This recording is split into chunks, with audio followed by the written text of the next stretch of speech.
Po kemi hinë në fazën të rritë të mërkurën edhe do thotë edhe 2 ditë në ndajnë nga ledhja që do të mbahet në Kuvendin e Kosovës, në Parlamentin e Kosovës, për të dhënë votën mandatarit të dytë nga radhë televizijës vendosur, zotit Konjusa. Mendoj që është shifet që është një humbje kohe, nuk mund të thojmë asnjëherë kur nuk mund ndodhë që ndoshta pikpyetja, ajo teoria e gjasave dhe vetë presidentja që ka shprehur kur e ka dhënë mandatuar Konjusën, por mendoj që është jashtëzakonisht e vështirë të arrijë gjashtë një numër për të mundësuar mandatarit të ri apo të propozuarit tani më të mandatuar nga presidentja. Besoj që kemi hyrë në një rrugë ku më tepër kemi humbje kohë se sa realisht deri aty që të kemi një qeveri të re.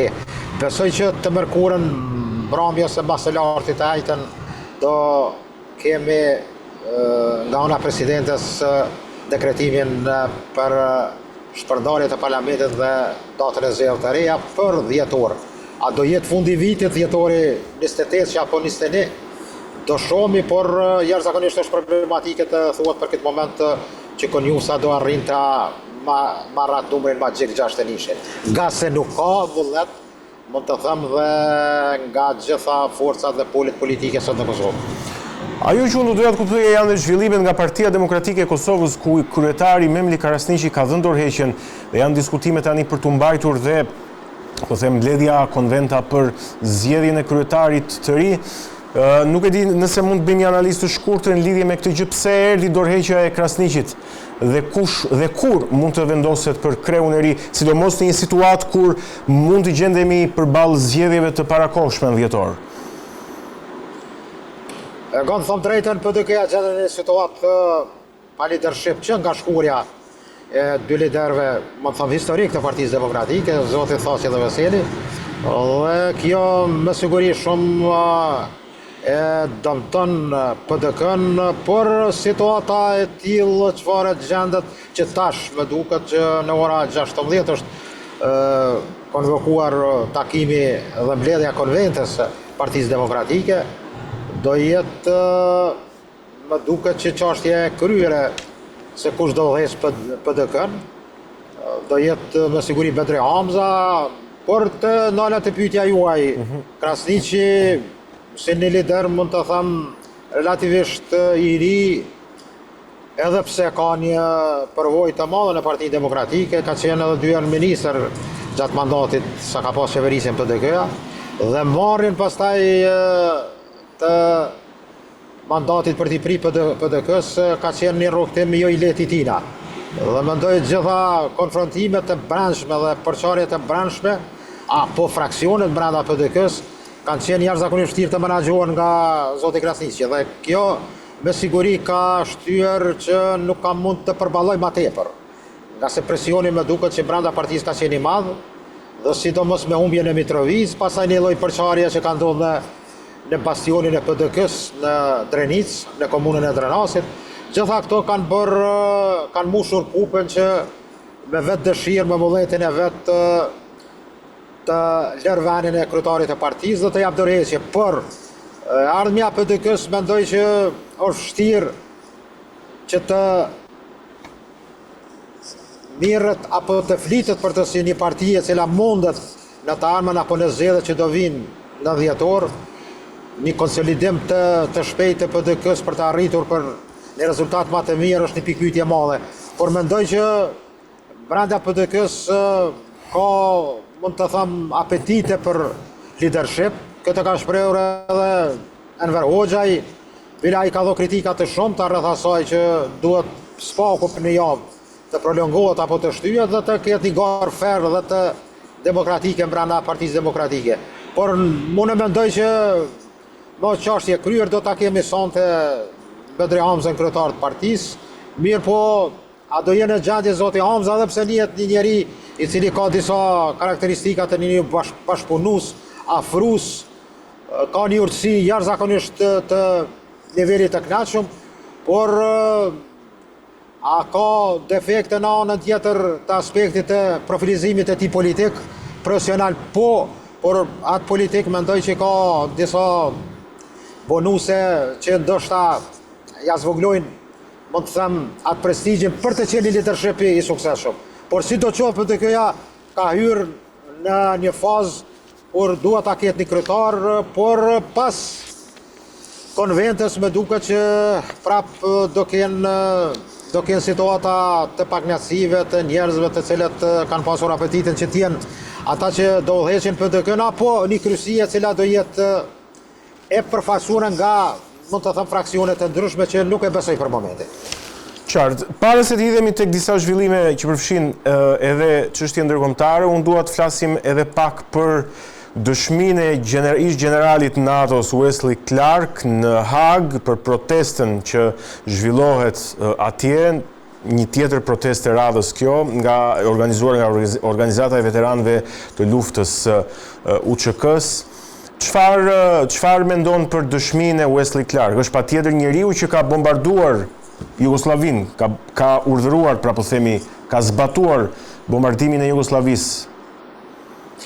Po, generali Clark, mund të them, ka qenë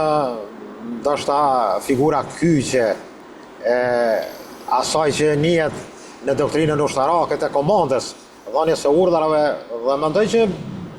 Clark rreth Kosovës ka,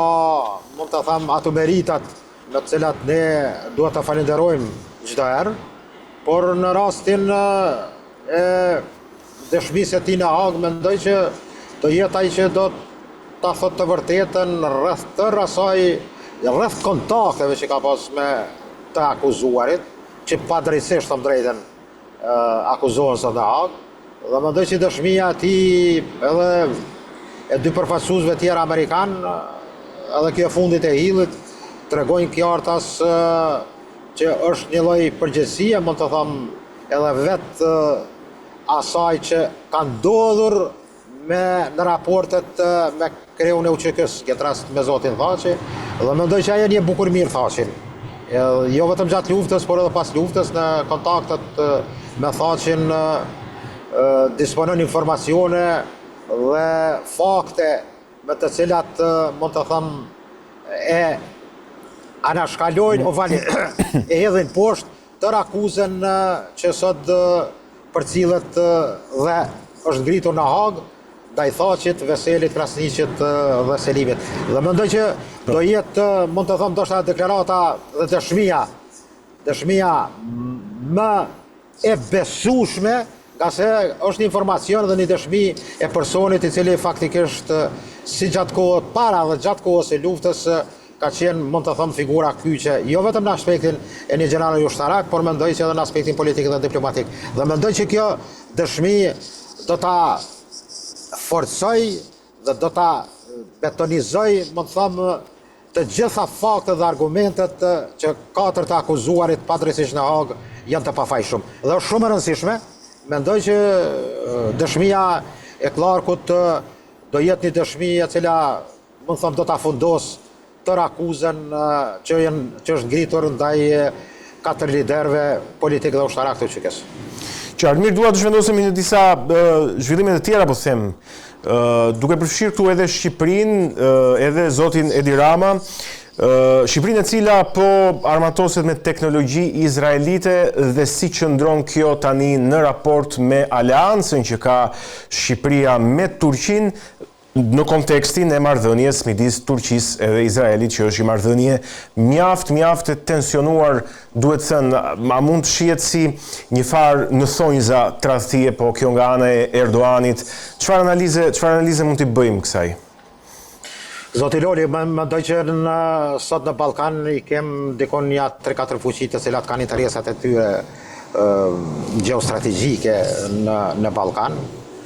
duke përfshirë luftrat dhe konfliktet dhe divergjencat sot janë për resurse dhe burime. Dhe mendoj që Ballkani është një pikë jashtëzakonisht strategjike dhe rëndësishme, qoftë për evropianët, amerikanët, turqët, rusët,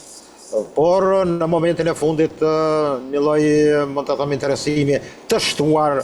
ka ngritur edhe Izraeli. Dhe mendoj që në raportet me shqiptarët nuk është ndoshta era, por që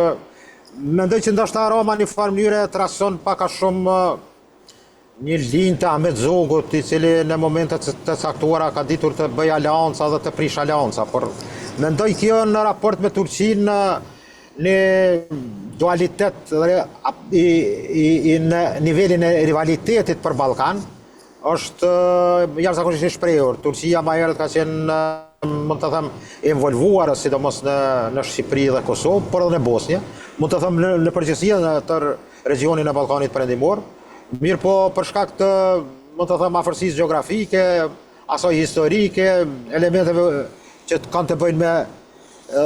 elementeve kulturore, mendoj që ka qenë, mund të them, ajo pola tërë, jo vetëm interesin e saj, por edhe influencën për të qenë dominante në këtë pjesë. Mendoj që rivaliteti mes Izraelit dhe Turqisë mund të shprehet kjartas ndoshta edhe në ftohjen e raporteve Shqipëri-Turqi, apo në rast në këtë rast kryeministri, se nuk e besoj që turqit kanë diçka të bëjnë ndonjë revansh ndaj Shqipërisë apo shqiptarëve në përgjithësi, por niveli i udhëheqjes në Shqipëri mendoj që në një farë mënyrë ndoshta ka thyrë besën me Erdoganin, por sidoqoftë interesat saqme nuk merren shumë në aspektin emocional. Dhe ato janë fluide, janë dinamike, dhe mendoj që kjo do jetë sidomos në interesimin e palës izraelite, e cila dëshiron që të financoj, të investoj në industrinë e mbrojtjes shqiptare, do të ishte, mund të them, deri dikun e pranuar, mirë po me qenë se Izraeli ka interesa jashtëzakonisht të mëdha edhe në Bosnjë, sidomos me entitetin serb, një bashkëpunim me Serbinë po ashtu edhe me Herceg Bosnjën, dhe besoj që është joshse dhe interesante që për Izraelin, për interesat e tyre, të jetë, mund të them, njëri nga akterët në Ballkan me prezencën e saj qoftë mund të them diplomatika apo edhe në këtë rast edhe ushtarak. Qartë. Mirë, një tjetër zhvillim shumë i rëndësishëm në fakt që përfshin në rajonin tonë të Ballkanit është tashmë ardhja e gazit amerikan për në Ukrainë, i cili do të zvendçojë pikërisht gazin rus. Është nënshkruar i marrëveshje mes Greqisë dhe Ukrainës, ku ka qenë i pranishëm vetë presidenti Zelenski dhe kryeministri Mitsotakis, një marrëveshje e cila e çon tashmë gazin amerikan që Evropa e blen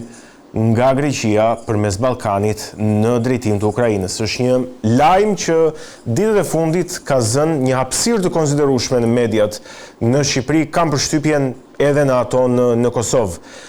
Besoj që edhe për ty ky është një zhvillim i rëndësi. Po, e vërtet, e tëra kjo në sferën e një geopolitike të re, ndryshimeve, do thot, jashtëzakonisht dinamike dhe me hapat e shpejtë. Mendoj se që LNG-a apo gazi i lëngët amerikan, i cili po dëpërton tani në Evropë, është një mjet i presionit, por mund të them drejtën edhe i varësisë që po hymë të gjithë Evropë. Sepse kjo pas ka filluar në vitin 2022, sidomos ka pas propozime dhe projektet e tilla që gjermanët nga i presioni në mandatin e parë të Trumpit, që ka bërë Merkelit për Nord Stream 2, ka qenë ekskluziv që të jetë e varur dhe të nisë të furnizohet me gazin amerikan. Dhe kjo mendoj që ka të bëjë sidomos me luftën në Ukrainë, për gjithat dëmë të infrastrukturës dhe kuptohet asaj arenet të luftës që po zhvillohet dhe goditjeve që po bën në infrastrukturën ukrainase të energjisë. Atëherë marrëveshja 20 km të rreth të Egjeut në territorin apo mund të them në pjesën greke është jashtëzakonisht e rëndësishme, sidomos për vijën dhe tubacionin që do kalon nga Greqia, Bullgaria, Rumania dhe Moldavia. Dhe kjo do të jetë jashtëzakonisht një referencë e rëndësishme për të ardhmen energjetike të këtyre vendeve, dhe mendoj që është më rëndësi për Ukrainën që për këtë dimër do thotë të ketë një furnizim i cili realisht është, mund të them, në projekt dhe plan i cili ka rritur që tashmë të nënshkruhet edhe në prezencën e kryeministit grek, pastaj ambasadores amerikane dhe kuptohet vetë Zelenskit. Por mendoj që rëndësia strategjike e këtij tubacioni është e rëndësishme ndoshta edhe për ne, edhe pse Kosova ende nuk është pjesë, do thotë e këtij rrjeti, por geostrategjikisht mendoj që është e rëndësishme që largohet nga Ballkani përfundimisht influenca ruse, apo mund të them ajo që ka disponojnë rusët me kapacitetet e tyre, dhe kjo varësi do thotë tashmë ka lënë nga te pala amerikane. 5,5 miliard metër kub që parashihet të ketë Greqia, por në këtë projekt, thëmë drejtën, përfshihet edhe Macedonia e Veriut, dhe kjo ekskluziv, me qenë se polakët kanë startuar, mund thëmë edhe ma herët në pjesën e portit atje të Gdanskit, me 6,1 miliard metër kub. Dhe kjo është, mund të thëmë, ndoshta strategjia geopolitike me të cilën amerikanët dëshirojnë që këtë pjesë të Ballkanit apo të juglindjes Evropës ta kenë në influencë dhe në varësi të gazit të tyre. Dhe mendoj që është profitabile. Luftën sot që po bëhet në Ukrainë, interesat ekonomike të amerikanëve mund të kenë ngritje dhe e cila me siguri është jashtëzakonisht jetike dhe shumë e rëndësishme për vlerën amerikane. Megjithse kjo mund të ketë kosto më të lartë, po themi, nga ç'kishte gazi rus, apo jo? Po e vërtet. Për shembull, ke pasur dikon $59-69 ka qenë çmimi që janë furnizuar evropianët. Po. Dërsa tani kalon 160, dikon mes 150-170 $. Dhe do thotë është trefishim. Edhe pse mund të them drejtën, lufta në Ukrainë ka për të veten që amerikanët të real kanë bërë presion që nga koha Merkelit, kancelarës gjermane,